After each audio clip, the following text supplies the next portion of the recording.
A blessed research day to everyone. This research is entitled Experiences and Engagement of Co-ed Students in the Usage of Information and Communications Technology. The impact of information and communications technology on students and their learning cannot be undermined, especially during the greatest disruption ever experienced by the present generation caused by COVID-19 pandemic. UNESCO reported the pandemic of 2020 and 2021 pushed educational institutions deeper into digital ecosystems, and ICT skills have become the most sought-after skill.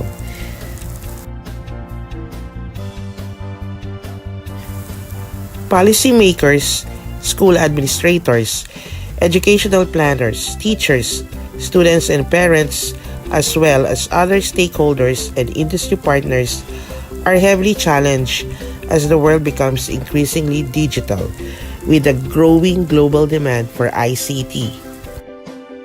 The pandemic pushed the academy's digital ecosystem to enhance the students' learning experiences and engagement.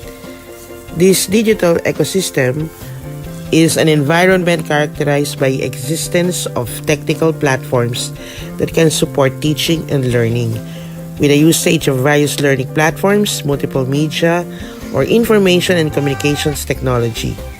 The students of the present generation continue to experience opportunities and engage in activities that involve the usage of information and communication technology to harness more their 21st century skills. They have been engaged in a technology-driven world far beyond the previous generation. These experiences and engagement open more avenues for research to identify curriculum gaps and bring forth recommendations and interventions to bridge this gap and better understand how these experiences and engagement affects one's behavior.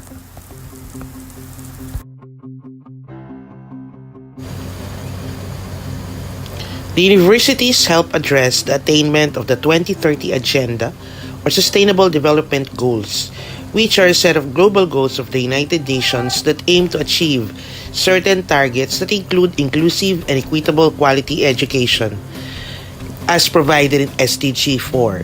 Likewise, as enunciated in the 1987 Philippine Constitution, Article 14, this stressed the importance of quality and relevant education. Emboldened by the university's vision, Nueva Ecija University of Science and Technology continues to pursue as a seat of excellence in higher education to be locally responsive and internationally relevant and recognized university of science and technology. Likewise, as embodied in its mission, NEUST aims to transform human resources into productive citizenry to bring about development impact to local and international communities. The COVID-19 pandemic and the lockdowns that started in 2020 gave rise to an increased engagement of students and teachers in various learning platforms in its quest for the delivery of quality education.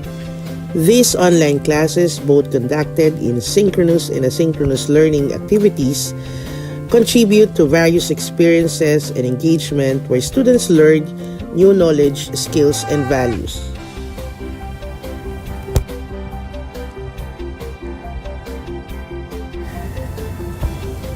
This study aimed to explore the experiences and engagement of co-ed students in the usage of ICT that may help improve the quality of online teaching and learning. The results could help bridge the curricular gaps and bring forth curricular changes in the delivery of instruction.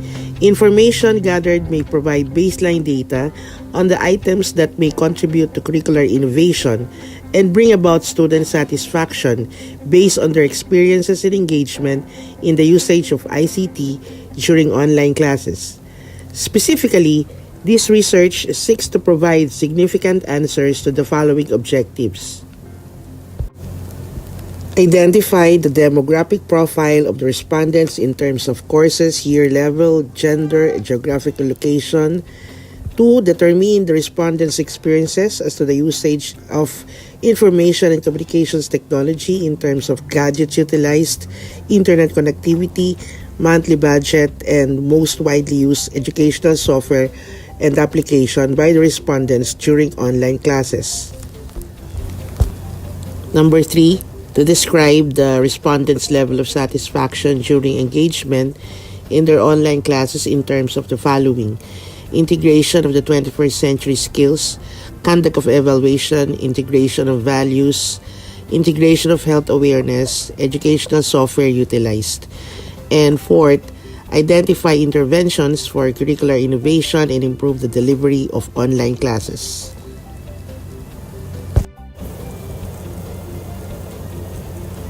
This descriptive research use survey questionnaire, which is comprised of 3 major sections: the respondent's profile, experiences, and a section on respondents' level of satisfaction with their engagement in online classes during the pandemic times. The data from the 164 respondents' experiences and engagement in the use of ICT was carefully gathered, analyzed, and interpreted in this study. Individual and group interviews were done at random using GMeet to learn more about their individual and group experiences during collaborative activities. The information received from the questionnaire uploaded in the Google form was downloaded and translated to Microsoft Excel. Purposive sampling was used and the data gathered were tallied, analyzed, and interpreted. Frequency counts, ranking, weighted mean, and percentage were used to statistically interpret this data. As to results, the demographic profile of the respondents revealed that 42% are taking elementary education, 24% are taking up industrial education, and 34% are taking up Bachelor of Technology and Livelihood Education. Data also shows that 73% are second year and 27% are third year students. Most of the respondents are female students, while 23% are male.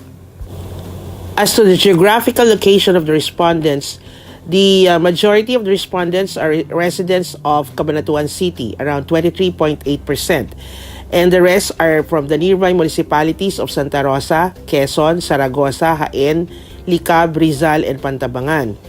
As to the legislative district, it can be gleaned that around 34.9% are from District 3, 29.5% are from District 1, and 20.8% are from District 4, and 14.8% are from District 2.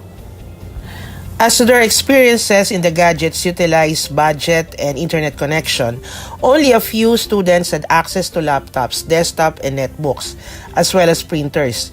Therefore, the respondents' experiences with devices utilized during their online classes were confined to smartphones, with a monthly budget of roughly 500 pesos for their internet connection.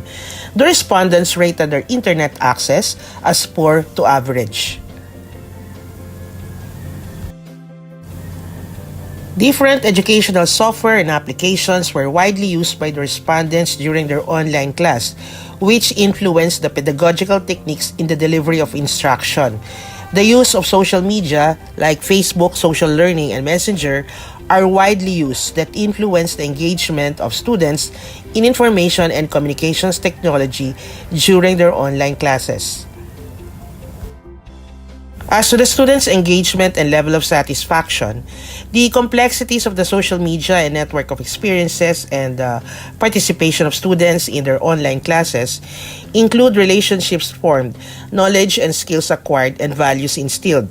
Opportunities in the enhancement of one's digital competencies in online classes were provided and that enriched their experiences and engagement. The integration of 21st century skills, the conduct of evaluation, health awareness, values integration, and the educational software used were all rated as very satisfied by the respondents.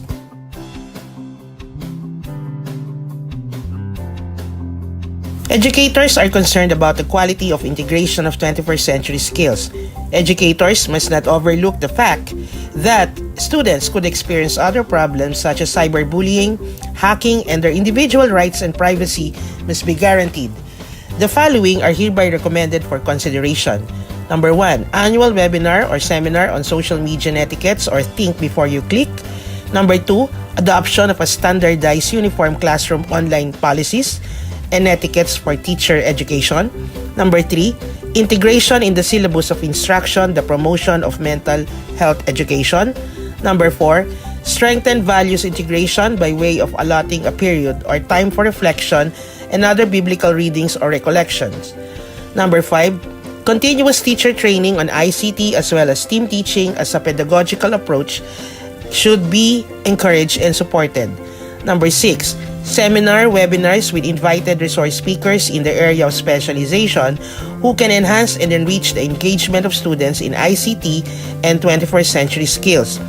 And number 7, further research is recommended to cover areas like promotion of values and mental health education during online classes in all other areas and departments to discuss extensively these two major issues besetting the present generation.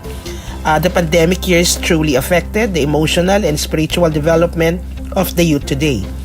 And number 9, strengthen partnership with industry partners, philanthropies or sponsors, and local government officials in the different districts who can provide the deserving education students with the necessary gadgets.